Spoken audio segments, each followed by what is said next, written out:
২৬-এর বিধানসভা নির্বাচনের আগেই কংগ্রেস থেকে ৪০ জন, সিপিএম ছেড়ে ২০ জন, মোট প্রায় ১৫টি পরিবার তৃণমূল কংগ্রেসে যোগদান করল। সোমবার পূর্ব মেদিনীপুর জেলার এগরা ১ নম্বর ব্লকের পাঁচরোল গ্রাম পঞ্চায়েতের কসবাগোড়ার উত্তরে তৃণমূল সাংগঠনিক বৈঠকে এই যোগদান হয়।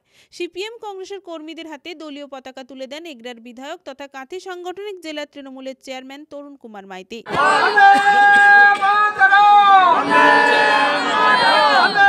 আপনি ধরুন পতাকা। এবার আমরা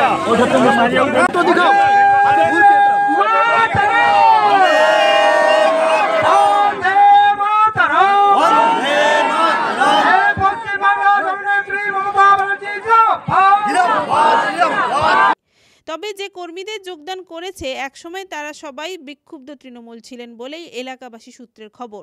তবে দলবদলকে একেবারেই গুরুত্ব দিতে নারাজ বাম কংগ্রেস শিবির। এই দিন সভায় উপস্থিত ছিলেন এগরা ১ নম্বর তৃণমূল সম্পাদক অশোক দাস, দলের ব্লক সভাপতি তৃণমূল সভানেত্রী মানসী দে, পাঁচরোল অঞ্চল তৃণমূল কনভেনর শেখ মুক্তাজুল ও রবীন্দ্রনাথ দাস সহ অন্যান্যরা।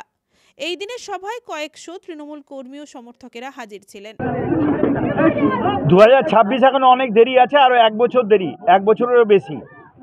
আসলে মমতা বন্দ্যোপাধ্যায়ের উন্নয়ন, সম্প্রীতির বার্তা এবং সমস্ত মানুষকে ঐক্যবদ্ধভাবে চলার যে বার্তা মমতা বন্দ্যোপাধ্যায় দিয়েছেন, শান্তির বার্তা, গণতন্ত্রের বার্তা এবং উন্নয়নের বার্তা, তার প্রতি আকৃষ্ট হয়ে সমস্ত মানুষজন তৃণমূল কংগ্রেসে যোগদান করছেন।